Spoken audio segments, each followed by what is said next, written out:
Hello everyone, and welcome back to the channel. If you're new here, don't forget to hit that subscribe button and turn on notifications so you never miss a story. Today, we have an incredibly powerful story about wealth, betrayal, love, and discovering who truly matters in your life. This is the story of a woman who pretended to lose $800 million just to see who would stay. Let's dive in. The champagne had gone flat in Pearl's crystal glass, but she couldn't bring herself to care. She stood at the floor-to-ceiling windows of her penthouse, 53 stories above Manhattan, watching the city lights blur into streaks of gold and white. Behind her, the charity gala continued in full swing. 200 of New York's elite, all laughing, networking, and celebrating her latest philanthropic triumph. But Pearl felt nothing. "Darling, there you are." Her fiancé Andrew appeared at her elbow, his hand possessively finding the small of her back. His smile was dazzling, practiced to perfection. "The senator wants to discuss your foundation's expansion. This could be huge for us." Us. The word tasted bitter. Pearl turned to face him, studying the man she was supposed to marry in 6 weeks. Andrew Ashford. Harvard-educated, impeccably dressed, with a pedigree that matched her own. On paper, he was perfect. But when had she last seen him look at her instead of through her? When had he last asked about her dreams rather than her portfolio? "Of course," she said, her voice smooth as silk. "I'll be right there." As Andrew disappeared back into the crowd, Pearl caught her reflection in the darkened window. At 32, she had everything the world said should make her happy. An $800 million tech empire inherited from her late father, influence that opened every door, and beauty that turned heads. Yet she felt like an actress in her own life, surrounded by people who loved what she represented but not who she was. Her phone buzzed.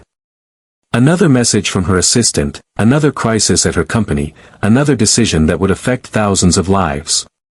The weight of it all pressed down on her shoulders like a physical thing. That's when the idea struck her. It came fully formed, audacious and terrifying. What if she could know, really know, who would stay when the money disappeared? What if she could strip away the fortune, the influence, the name, and see who remained? Pearl's heart began to race. It was crazy. Reckless. The kind of thing that could backfire spectacularly. But for the first time in months, she felt something stir inside her chest. Something that felt dangerously like hope. She looked back at the gala, at the sea of faces that smiled at her wealth more than at her. Tomorrow, she would set her plan in motion. Tomorrow, she would become poor, at least on paper. Tomorrow, she would discover the truth. The question that would haunt her for the next several weeks formed in her mind. When everything was stripped away, would anyone stay for just her? Before we continue, I want to ask you something. Have you ever wondered who in your life loves you for who you are versus what you have? Take a moment and think about that. Drop your thoughts in the comments below. I'd love to hear your perspective. 3 days later, Pearl sat across from Richard Matthews in his modest office in Brooklyn. Unlike her usual attorneys with their mahogany desks and harbor views, Richard worked from a converted brownstone, surrounded by case files and half-drunk coffee cups. He was the best financial privacy attorney in the country, and one of the few people who couldn't be bought.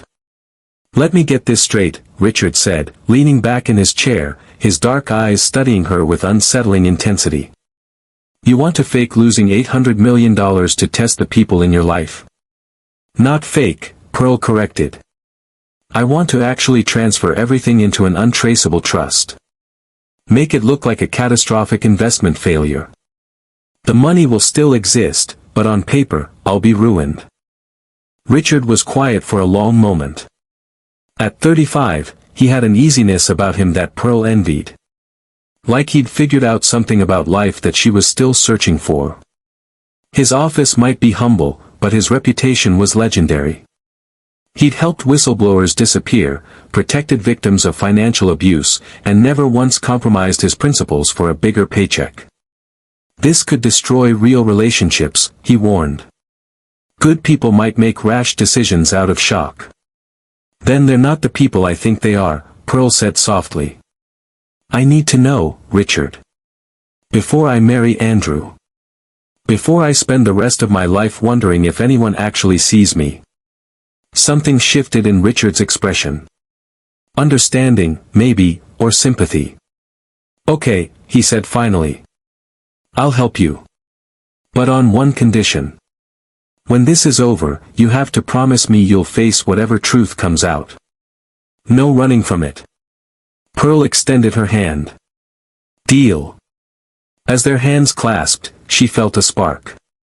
A connection that had nothing to do with business. Richard held her gaze a moment longer than necessary, and Pearl felt her pulse quicken in a way it never had with Andrew. Over the next 2 weeks, Richard worked his magic. Pearl's assets were transferred to an ironclad trust under a shell corporation in the Cayman Islands. Then, they created the perfect disaster. A fake tech investment that appeared to have spectacularly imploded, taking Pearl's fortune with it. The news broke on a Thursday morning. Pearl sat in her penthouse, soon to be former penthouse, watching her phone explode with notifications. The financial news channels were having a field day. Tech heiress loses everything in catastrophic investment scandal, screamed the headlines. Her assistant Destiny was the first to arrive, tears streaming down her face. Pearl, I just heard. Oh my God, what are we going to do? Pearl's heart clenched. Destiny had been with her for 5 years, organizing her life with ruthless efficiency. I'll understand if you need to find other employment, Pearl said carefully. Destiny's eyes flashed. Are you insane? Do you really think I'm going anywhere? She sat down beside Pearl, grabbing her hand. We'll figure this out together. I've got some savings. You can stay with me until... Destiny, Pearl's voice cracked. No, Destiny said firmly. You gave me a chance when no one else would. You believed in me when I was just a kid from the Bronx with a high school diploma. I'm not leaving you. Ever. Pearl pulled her into a hug, her first real answer emerging from the wreckage. One person had stayed. But the day was just beginning. Andrew arrived at noon, his face carefully composed. Pearl watched him from across the living room, noting how he wouldn't quite meet her eyes. Pearl, darling, he began, his voice dripping with practiced sympathy. I've been with my lawyers all morning. This is devastating. Yes, Pearl said simply, waiting. The thing is, Andrew ran a hand through his perfectly styled hair. The optics of this are terrible. My family's reputation, the merger we were planning between our companies, the political connections. What are you saying, Andrew? He had the decency to look uncomfortable. I think we should postpone the wedding. Just until things settle down. You understand, don't you? It's not about the money, it's about perception, Pearl finished for him, her voice hollow. It's always been about perception with you, hasn't it? That's not fair, Andrew protested, but his eyes were already drifting toward the door. I'm trying to be realistic here. We can revisit things once you've rebuilt. Get out, Pearl said quietly. Pearl. Get out. The words erupted from her with a force that surprised them both. After Andrew left, Pearl sat in the silence of her penthouse, feeling oddly free. The grief would come later, she knew, but right now she felt only relief. She'd been given her answer before making the biggest mistake of her life. Her phone rang. It was Naomi, her best friend since college. I'm coming over, Naomi said without preamble. And I'm bringing wine and Thai food. Don't you dare tell me no. When Naomi arrived, she swept into the penthouse like a force of nature, her designer bag thumping onto the counter. Okay, so you're broke. So what? You're still brilliant, you're still beautiful, and you're finally free of that pompous-ass Andrew. I've been waiting years to say this. He was never good enough for you. Pearl laughed through her tears. You're not worried about being seen with me. The tabloids are having a field day. Naomi rolled her eyes. Please. I've been your friend through your awkward phase in college, through your dad's death, through every messy moment of your life. You think I care about money? I'm a high school art teacher, Pearl. I chose passion over profit a long time ago. Another person who stayed. That evening, Richard called. How are you holding up? I've lost my fiancé and about 200 people who I thought were friends, Pearl said, curling up on her couch. But I've kept the ones who matter. That's what matters, Richard said softly. Listen, I know this is complicated, but would you want to grab coffee sometime? Not as your attorney. Just as Richard. Pearl's heart skipped. I'd like that. 2 weeks into her poverty, Pearl moved into a modest one-bedroom apartment in Queens. The transition was jarring. From penthouse to a fourth-floor walk-up with questionable heating. But something unexpected happened. She started to breathe easier. Without the constant pressure of managing an empire, Pearl rediscovered simple pleasures. Morning coffee at the corner bodega where Nobel, the owner, knew everyone's names and stories. Subway rides where no one recognized her. Conversations with neighbors about ordinary things, not investments or charity galas. Her coffee dates with Richard became a regular thing. They'd meet at small cafes in Brooklyn, talking for hours about everything except money. Richard told her about growing up in Detroit, about putting himself through law school working 3 jobs, about choosing to use his skills to help people rather than corporations. You could have made millions working for the big firms, Pearl said one afternoon, watching him over the rim of her coffee cup. And lost myself in the process, Richard replied. I've seen what that world does to people. My father worked himself to death chasing success. I decided early on that my life would be measured in impact, not income. Pearl felt something shift in her chest. Here was a man who had chosen purpose over profit, who looked at her and saw Pearl. Not the heiress, not the CEO. Just her. I have a confession, Richard said, his voice suddenly serious. When you first came to my office, I recognized you. I'd read about your father's death, about how you'd taken over the company at 25. I expected someone entitled, someone spoiled. And Pearl's heart raced. You surprised me. The way you talked about wanting truth over comfort, about being willing to lose everything just to know. I'd never met anyone like you. He reached across the table, his hand covering hers. I still haven't. Before Pearl could respond, her phone buzzed. It was Destiny. Emergency. Come to the office now. Pearl and Richard rushed to what used to be her company headquarters. Destiny met them in the lobby, her face pale. Andrew's trying to take over the company, she said. He's claiming you're mentally unfit, that your catastrophic decisions prove you're incapable of leadership. He's got board members on his side, and he's pushing for a vote tomorrow. Pearl felt the ground shift beneath her feet. He can't do that. I still own. You own nothing, Destiny said gently. Remember? On paper, you're broke. And Andrew's lawyers found some old clause in your father's will about emergency succession if the primary heir is deemed unfit. This was the twist Pearl hadn't anticipated. Andrew wasn't just abandoning her. He was trying to steal everything her father had built. He's been planning this, Pearl whispered, the pieces falling into place. That's why he wanted to marry me. He was waiting for the right moment to take control.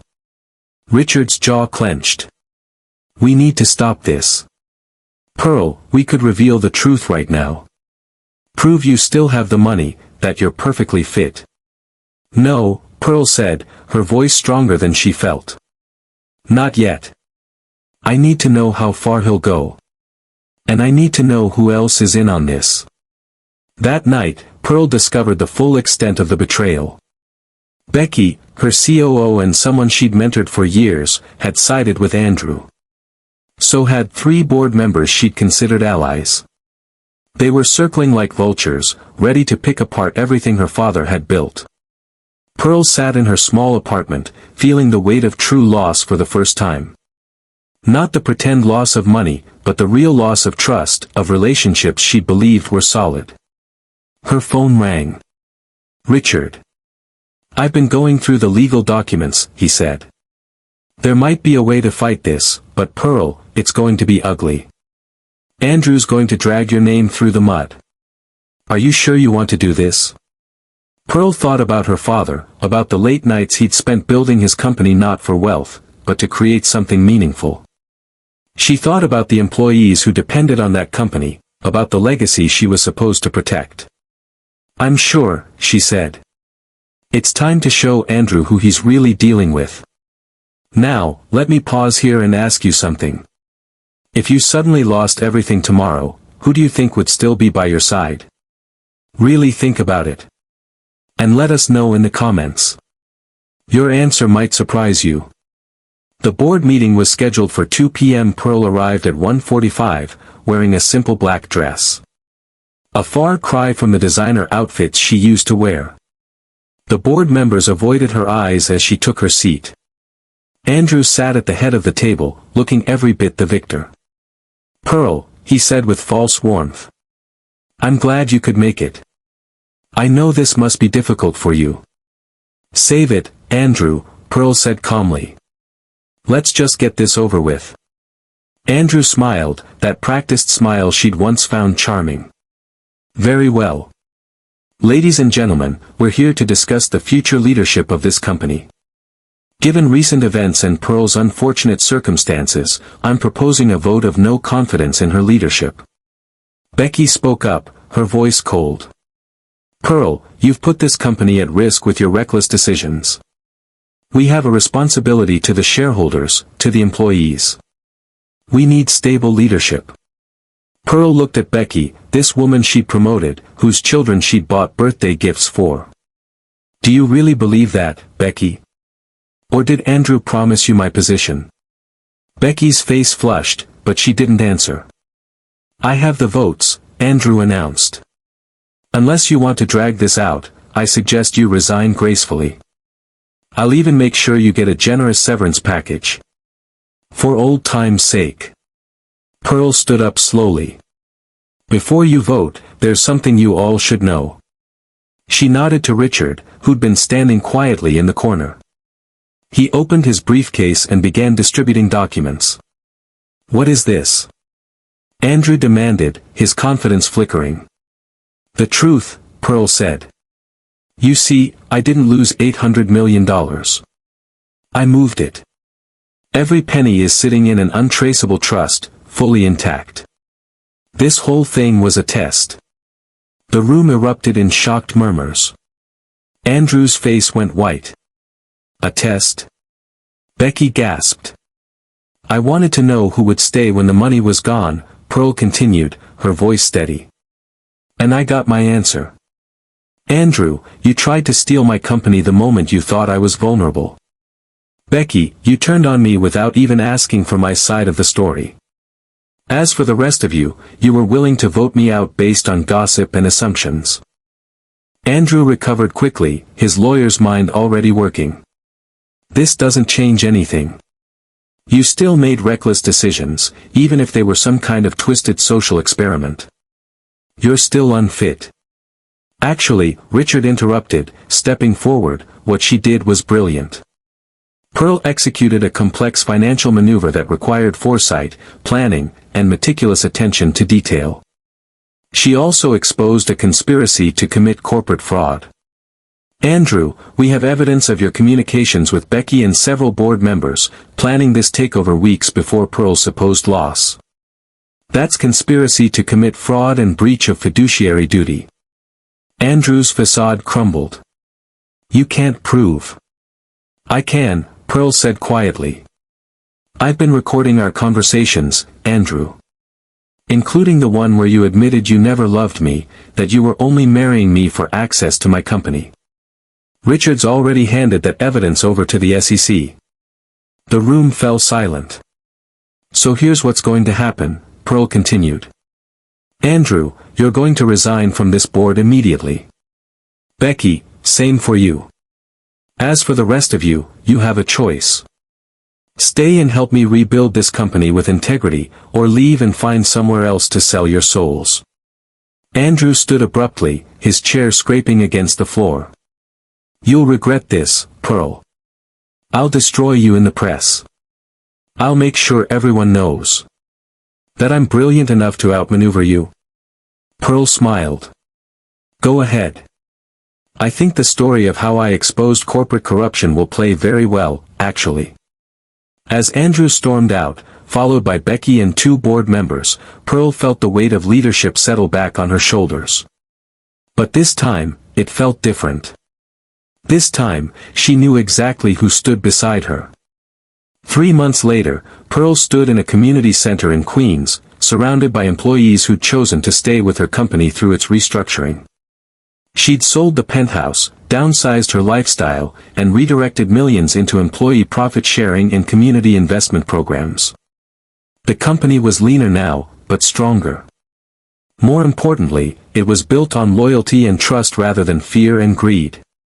Thank you all for being here, Pearl said, addressing the crowd. The last few months have taught me that wealth isn't measured in bank accounts. It's measured in the people who stand beside you when everything falls apart. Destiny stood in the front row, beaming with pride. Naomi was there too, having created an art program funded by Pearl's new foundation. Even Nobel had come, bringing pastries from his bodega. After the event, Richard found Pearl on the rooftop garden of the community center, looking out at the New York skyline. Quite a view, he said, coming to stand beside her. Not as impressive as my old penthouse, Pearl admitted. But somehow, it feels better. That's because you earned this view, Richard said. The other one was just inherited. Pearl turned to face him, this man who'd seen her at her most vulnerable and stayed anyway. Thank you, she said softly. For helping me, for believing in me, for everything. Richard smiled, that genuine smile that made her heart race. I have another confession. I didn't fall for you when you came to my office as a billionaire.